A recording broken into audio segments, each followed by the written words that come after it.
Good afternoon, dear students. Myself, Dr. Ashish Garg, Associate Professor in Chemistry, SET, R.N. Ruia, Government College, Ramgarh Shekhawati, district Sikar, Rajasthan. बच्चों, BSc part first में first paper inorganic chemistry में हमने topic start किया हुआ है ionic solids.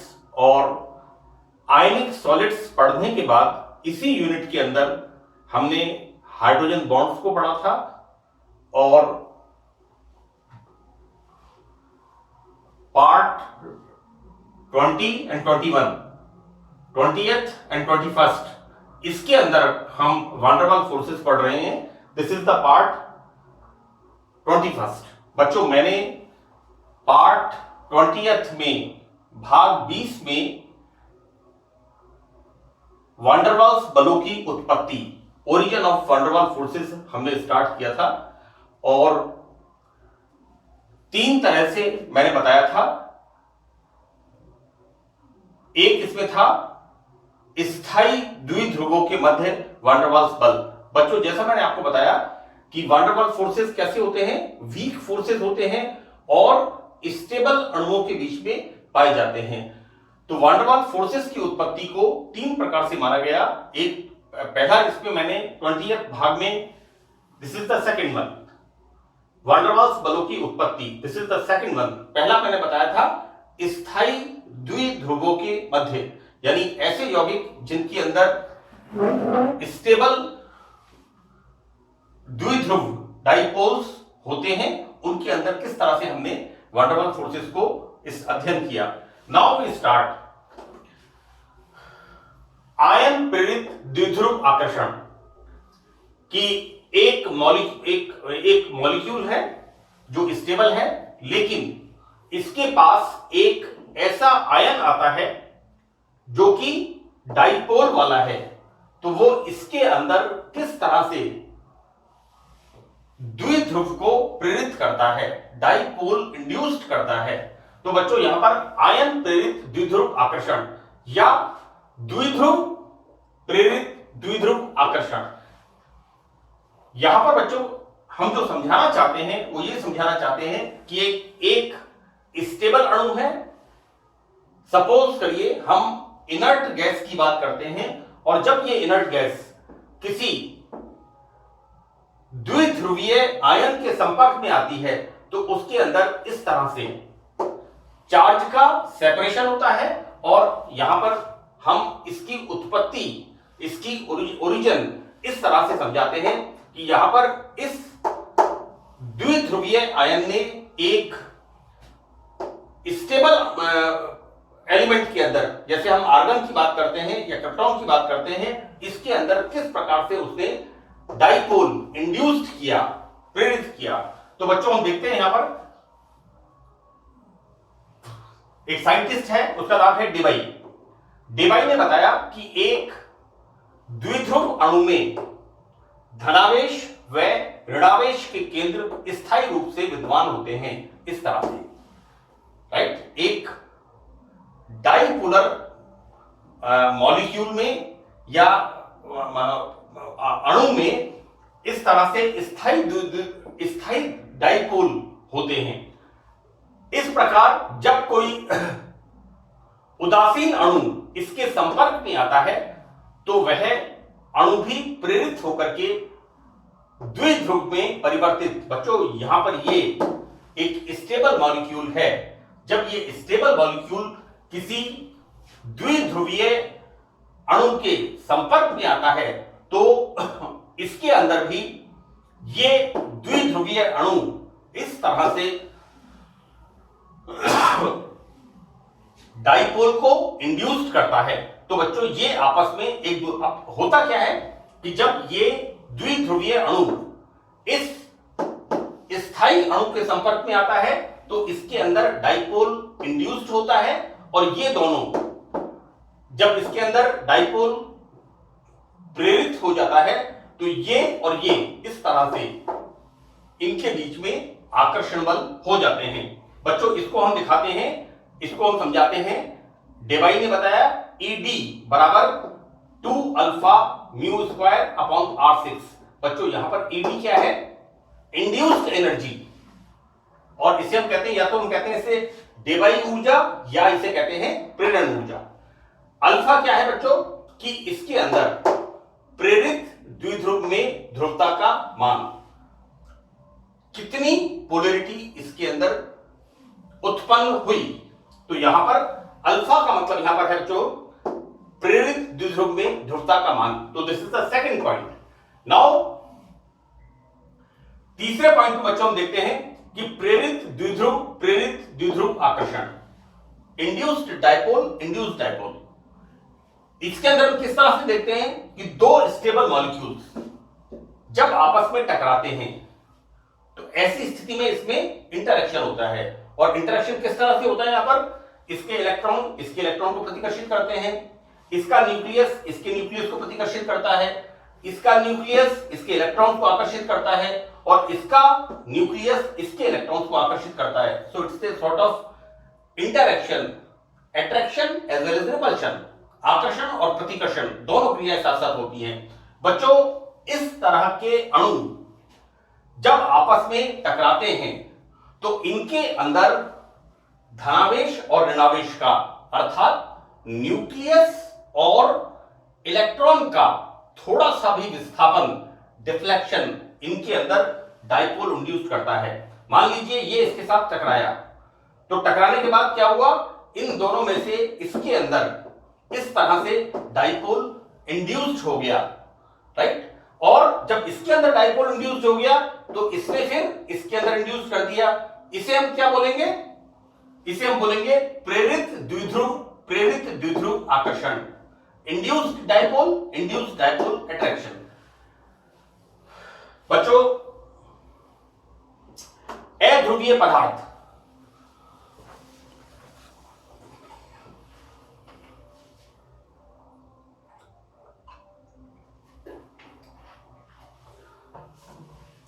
यहां पर non polar compounds, example inert gases. तो suppose these are the two atom of inert gases. Argon की बात कर लें, क्रिप्टॉन की बात कर लें, तो यहां पर अक्रिय गैस, नॉन पोलर कंपाउंड्स, अध्रुवीय पदार्थ, फॉर एग्जांपल अक्रिय गैस, fluorine, chlorine, oxygen, carbon dioxide भी ठोस या द्रव अवस्था में परिवर्तित किए जा सकते हैं, लेकिन इनके अंदर म्यू बराबर 0, कोई डाइपोल मूवमेंट नहीं होता। हम कार्बन डाइऑक्साइड पढ़ते हैं किसमें, कोवलेंट बॉन्ड के अंदर, तो उसमें डाइपोल मूवमेंट 0। इनके अंदर ये किस तरह के कंपाउंड्स हैं, नॉन पोलर कंपाउंड्स, अध्रुवीय पदार्थ। इनके अंदर किसी प्रकार का कोई डाइपोल मूवमेंट नहीं होता है, लेकिन अब देखिए यहां पर क्या होता है, म्यू बराबर 0, यानी डाइपोल मोमेंट यहां पर निल होता है। अब इस कारण से क्या होता है, इनमें उपरोक्त दोनों प्रकार के बलों का योगदान 0 होता है। यहां पर किसी प्रकार की कोई पोलैरिटी नहीं होती, इसलिए मैंने यहां लिखा है बच्चों अध्रुवीय पदार्थ, राइट। अब देखिए बच्चों क्या होता है, इन अणुओं में बलों की उत्पत्ति, दो साइंटिस्ट थे, एक साइंटिस्ट का नाम था फ्रिटिस एंड एक लंडन।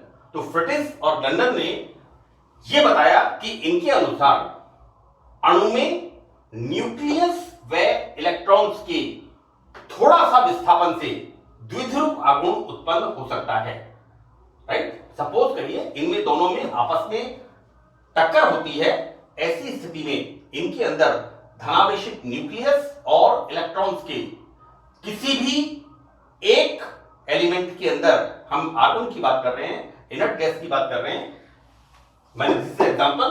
और होता क्या है यहां पर, एक एलिमेंट के अंदर जैसे ही डाइपोल इंड्यूस्ड होता है, ये it will start like free radical reaction, chain reaction. यहां पर ये इसके अंदर इंड्यूस करता है और ये दोनों आपस में एक दूसरे को अट्रैक्ट करते हैं।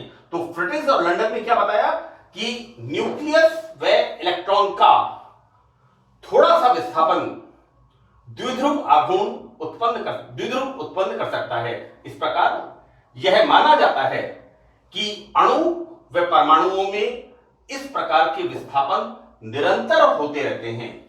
और होता क्या है कि लेकिन ये इतने कम समय के लिए होते हैं कि इनका ऑब्जर्वेशन करना, प्रेक्षण करना संभव नहीं है। हम जो बात करते हैं वायुमंडल में oxygen layer, ozone layer, nitrogen layer, ये किस वजह से N2 के अणु आपस में, बच्चों देखिए मैंने लिखा नहीं है यहां पर, O2, CO2, ये जो एटमॉस्फेयर में होती हैं, और हम क्या देखते हैं कि प्रत्येक गैस की एक लेयर होती है ना, ऐसा हम पढ़ते हैं। तो ये किस कारण से होता है कि यहां पर ये अणु आपस में निरंतर टकराते रहते हैं, और ये जो डिफ्लेक्शन होता है चार्ज का स्लाइट, यहां पर जो डाइपोल उत्पन्न होता है, तो ये बच्चों इसका हम ऑब्जर्वेशन नहीं कर सकते। यहां पर बच्चों EL क्या है, इसका लंदन एनर्जी। तो EL इस प्रभाव से संबंधित ऊर्जा है जिसे लंदन या प्रकीर्णन ऊर्जा, बच्चों दिस इज द प्रेरण ऊर्जा, है ना, दोनों बातें हैं, दोनों शब्द हैं हिंदी के। इसे हम कहते हैं लंदन एनर्जी और इंड्यूस्ड एनर्जी, प्रेरण ऊर्जा या प्रकीर्णन ऊर्जा कहते हैं। इसे निम्न सूत्र से लिखते हैं बच्चों, इसे हम समझाते हैं EL बराबर -3 अल्फा स्क्वायर अपॉन 4R6। बच्चों I क्या है यहां पर, दिस इज द आयन ऊर्जा, एंड अल्फा यहां पर बच्चों होता है प्रेरक ऊर्जा, इंड्यूस्ड एनर्जी। बच्चों लंदन बल प्रेरण बलों की तरह दिशाहीन होते हैं, लेकिन ध्रुवीय व अध्रुवीय सभी पदार्थों में विद्यमान होते हैं, नॉन डायरेक्शनल। ये जो लंदन फोर्सेस होते हैं ये होते हैं नॉन डायरेक्शनल। नाउ अब हम पढ़ेंगे बच्चों यहां पर वान डेर वाल्स बलों को प्रभावित करने वाले कारक कौन कौन से फैक्टर्स हैं जो कि इन वीक फोर्सेस को, वान डेर वाल्स बलों को प्रभावित करते हैं।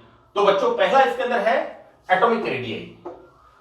यहां पर this London energy EL is directly proportional to A square, और A स्क्वायर क्या है, परमाणुीय त्रिज्या।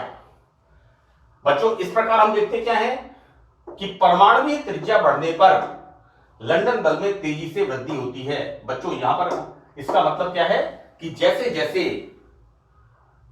किसी मॉलिक्यूल में या किसी एलिमेंट में साइज बढ़ता है तो बच्चों इस तरह की प्रोबेबिलिटीज बढ़ती हैं, क्योंकि न्यूक्लियस का इलेक्ट्रॉन्स पर कंट्रोल कम होता जाएगा जैसे जैसे आकार बड़ा होता जाएगा। तो बच्चों यहां पर बिल्कुल क्लियर है कि EL is directly proportional to A square, अर्थात एटॉमिक रेडियाई बढ़ने पर लंदन बल में, लंदन फोर्सेस में तेजी से वृद्धि होती है। Second point, dipole moment. तो देखो बच्चों क्या है कि किसी ध्रुवीय अणु की प्रेरण ऊर्जाएं उनके द्विध्रुव आघूर्ण के वर्ग के समानुपाती होती हैं, अतः अणुओं की ध्रुवता बढ़ने पर वान डेर वाल्स बल की सामर्थ्य बढ़ती है। अंडरस्टूड है कि जितनी किसी अणु के अंदर पोलैरिटी होगी उतनी ही वान डेर वाल्स फोर्सेस की प्रबलता ज्यादा होगी। तो बिल्कुल क्लियर, बहुत स्पष्ट है, E is directly proportional to mu square, right, कि जितनी पोलैरिटी बढ़ेगी,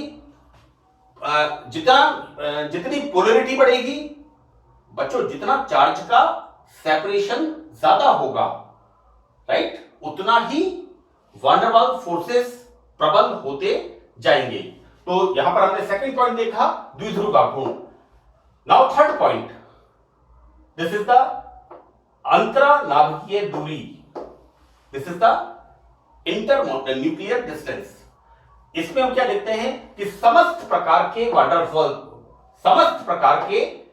वाल्स बल अंतरा आणविक दूरी R के व्युत्क्रमानुपाती होते हैं, that is E is inversely proportional to 1/R6।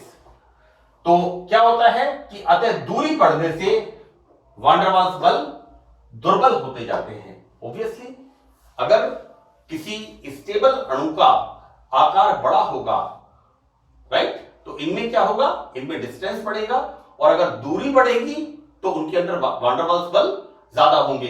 बच्चों ये एक अलग फैक्टर है। मैं आपको ये बता दूं कि यहां पर ध्रुवता कब ज्यादा होगी? जब यहां पर अगर ध्रुवता ज्यादा होगी, ये इस फैक्टर का मतलब है कि अगर यहां पर पोलैरिटी ज्यादा होगी तो यहां पर वान डेर वाल्स बल स्ट्रॉन्गर होंगे। देखो, जितना चार्ज का सेपरेशन होगा उतना अणुओं के बीच के अंदर अट्रैक्शन होगा और वान डेर वाल्स बल स्ट्रांग होंगे, राइट।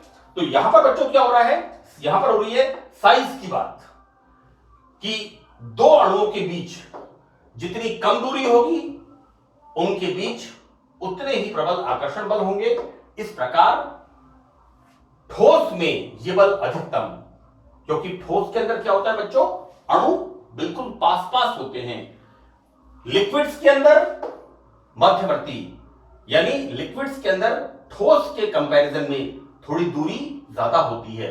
और बच्चों गैसेस के अंदर तो मॉलिक्यूल्स आपको पता है बिल्कुल फ्री होते हैं, यहां पर डिस्टेंस सबसे ज्यादा होती है, इसलिए यहां पर वान डेर वाल्स फोर्सेस दुर्बल होते जाते हैं, weak van der Waals forces in the gases. Solids में अंतरनाभिकीय दूरी कम होती है, इंटरन्यूक्लियर डिस्टेंस कम होती है, इसलिए सॉलिड्स के अंदर वान डेर वाल्स फोर्सेस ज्यादा होंगे। लिक्विड्स में गैस और सॉलिड के बीच के होंगे इनके मान, और गैसेस के अंदर डिस्टेंस चूंकि ज्यादा होती है इसलिए वान डेर वाल्स फोर्सेस वीक होते हैं। नाउ फोर्थ पॉइंट, पोलैरिटी या हम ध्रुवणीयता, पोलराइजेबिलिटी कहते हैं इसे हम। देखिए बच्चों, वान डेर वाल्स बल आकर्षण अणु, वान डेर वाल्स आकर्षण अणुओं की ध्रुवणता के समानुपाती है। अतः अणुओं में जितनी अधिक ध्रुवणता होगी उनमें उतने ही अधिक, ऑब्वियसली बच्चों यहां पर इसकी बात कर रहे हैं, जितनी ज्यादा पोलैरिटी होगी, जितनी ज्यादा ध्रुवणीयता होगी, हमने फायंस का नियम पढ़ा है, उतने ही यहां पर प्रबल आकर्षण बल होंगे और यहां पर वान डेर वाल्स बलों की सामर्थ्य बढ़ेगी। Now the next point, temperature. हम क्या देखते हैं बच्चों, यहां पर E K is direct inversely proportional to 1/T, right. देखो बेटा क्या कह रहे हैं कि ताप बढ़ाने पर वान डेर वाल्स बलों की प्रबलता कम होती है क्योंकि अणुओं की दूरी बढ़ती है। अगर हम टेम्परेचर बढ़ाते हैं और हम ये वान डेर वाल्स फोर्सेस किसके अंदर पड़ रहे हैं, गैसेस के अंदर, राइट। और अगर हम टेम्परेचर, बच्चों देखिए एक पॉइंट ये वाला मैंने लिखा है कि ठोस में ये बल अधिकतम, क्योंकि सॉलिड्स के अंदर जो मॉलिक्यूल्स होते हैं वो सबसे ज्यादा नजदीक होते हैं। लिक्विड्स के अंदर सॉलिड और गैस की तुलना में बीच की स्थिति में नजदीकियां होती हैं, लेकिन गैसेस के अंदर ये दूर दूर होते हैं। और यहां पर तो हम बात कर रहे हैं टेम्परेचर की, कि अगर हम टेम्परेचर बढ़ाएंगे और वान डेर वाल्स फोर्सेस हम किसके लिए पढ़ रहे हैं, गैसेस के लिए, तो बच्चों टेम्परेचर बढ़ाने पर क्या होगा, यहां पर वान डेर वाल्स बलों की प्रबलता कम होती जाती है क्योंकि अणुओं के बीच की दूरी बढ़ती जाती है, राइट। तो बच्चों ये वान डेर वाल्स फोर्सेस मैंने 2 लेक्चर्स आपको बताए हैं, एक पार्ट 20 एंड एक पार्ट 21, ये दोनों मैंने कंप्लीट कर दिए हैं। देखो बच्चों ऐसा है कि ये बहुत महत्वपूर्ण बात है कि आप जब अपने क्वेश्चन को